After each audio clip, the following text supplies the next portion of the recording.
naman akalain na hindi ko rin inaasahan pa. Narito tayo ngayon upang matunghayan ang nagiinit, nagbabaga at talaga namang usap-usapan at nagtitrending na latest issue ni Ate Erica. Sa pagpapatuloy ay narito muli si Kalingap Val Santos Matubang upang pag-usapan ang issue sa pagitan ni Ate Erica at ng kanyang pamilya, lalong-lalo na sa kanyang lolo na si Lolo Miguel. Ayon nga sa napanood ni Kalingap Val, kinuwento niya na nasabi daw doon na posible daw at gusto daw kasuhan nila Ate Erica sila Lolo Miguel sa pagpapa-interview at sa pagsasabi ng totoo. At sa lahat po ng mga nakatune in ngayon kay Helen Zical, RJC, Isla Bonita, Lia Candao, Carmi Oficial. Sa lahat, maayong buntag sa inyong tanan. Manatiling magpakumbaba, wag mag-astang sikat na feeling artista. Huwag niyong gawin yan. Huwag niyong gawin na akala mo'y sikat. Ha? Dahil sa Kalingap, nakilala kayo because of Kalingap. Outside Kalingap, di kayo kilala. Maliban sa akin po, wala pang Kalingap, ako'y sikat na. Dito sa kapitbahay namin. Wala pang Kalingap, sikat na ako. Sa kapitbahay namin dito. Bakit? Inaaway ko sila ay. Di naman. Sa barangay dito, sikat din ako. Kapitan. At dyan sa barangay Mangkamagong. Kina Erica. Tutulungan ko sila sa abot po ng ating makakaya. Dito po sa video ni Bupil Vlog ay binanggit din po ni Ate Gina na si Lolo Miguel kakasuhan din nila. Hindi pala. Isumbong kay Tulpo. Huwag ka na kay Tulpo. Mga matanda na yon.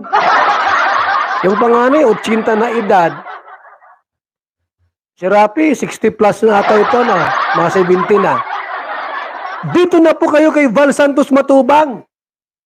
Kung may reklamo kayo sa inyong kapitan, barangay, mga pulis, mga politika, bukas ang aking kamay para tanggapin kayo. Libreng serbisyo. Ano mang problema ninyo? Problema sa asawa? Bahala kayo. Problema sa kwarta? Bahala kayo. Dito nga ay sinasabi ni Kalingap Val na palagi siyang nandyan bilang lingkod nila kapag may mga away tungkol dito sa mga lupa at hindi pagkakaintindihan ay pwede rin talaga lumapit kay Kalingap Val. Kaya naman ready nga siyang solusyonan ang away ni Ate Erica at sa pagitan ng kanyang buong pamilya at lolo't lola na nag-alaga at nagpalaki sa kanya. Dito na po kayo kay Val Santos Matubang. Kung may reklamo kayo sa inyong kapitan, barangay, mga pulis, mga politika, bukas ang aking kamay para tanggapin kayo. Libreng serbisyo. Ano mang problema ninyo? Problema sa asawa? Bahala kayo. Problema sa kwarta? Bahala kayo. Ang problema po sa tungkol sa ganyang awayan, lupa, nandito po ang inyong abang lingkod, Val Santos Matubang. Ate Gina, hintayin mo ako dyan at pupuntahan kita, magbihis ka, maligo, magpabango. Ito pabango, wala lang laman mga kaibigan, no? Wala na akong pabango, baka mayroon dyan mga ekstrang pabango dyan. Baka naman po, Yung mga ating mga nasa abroad dyan, ha? Baka naman may pabango kayo dyan sobra-sobra. Wala na akong pabango mga kaibigan. Naubos na yung pabango ko.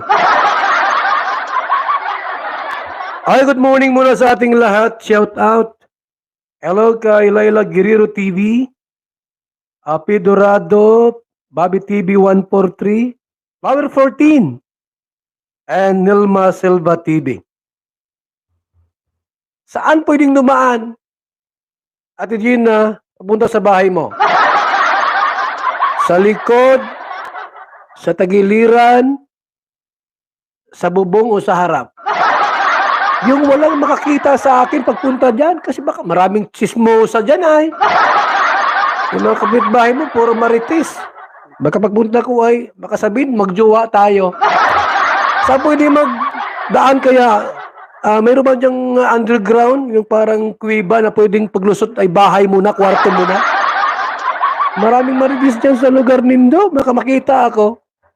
Baka sabihin, magjowa tayo. Baka isipin, niligawan ko si Erika. Huwag naman gano'n, no? Ayaw ko lang ganyan po na maraming chismosa sa barangay. Kap! Talagang sa mga usapan na awayan ay sabi nga ni Kalingap Val ay dapat siya ang dapat tawagan.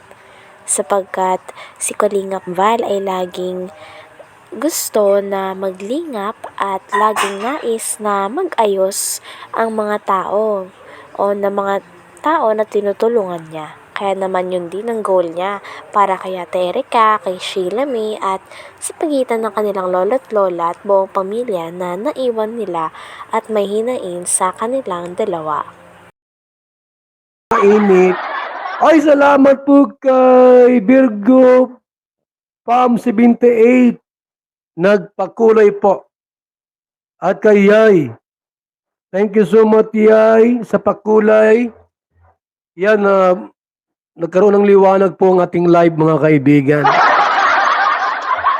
Salamat po sa mga nagpakulay at magpapakulay pa po ngayong umaga. Galing kami ng feeding program po diyan sa may eskwelahan. 40 bata po ang pinakain natin.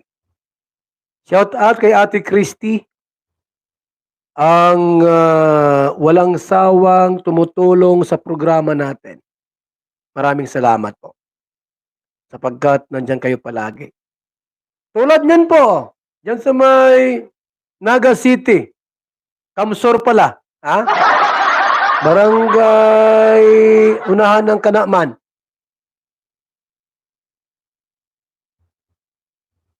Kawawang pamilya po, tinulungan po natin. Sobrang kawawa po. Yung ina, ang trabaho po ay maggagawa ng pawid. Piso isa. Isang pawid. Piso ang isa. Kasi hindi man yun sa kanya. Ano lang siya. Nakikitrabaho lang. 100 pawid, 100 piso.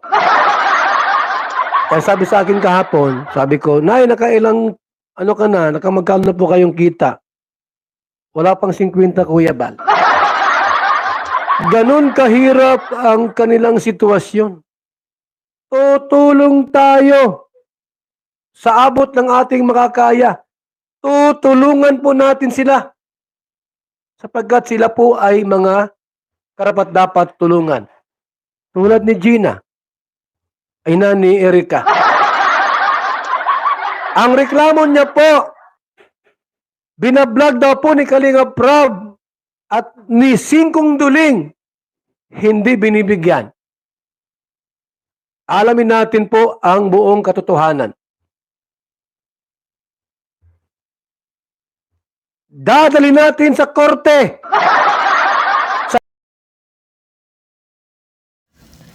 Hanggang dito na lamang muna ang ating nag-iinit, nagbabaga, pinag-uusapan at talaga namang nagtitrending na latest issue ni Ate Erika. Maraming salamat sa inyong panunood. Hanggang sa muli. Bye!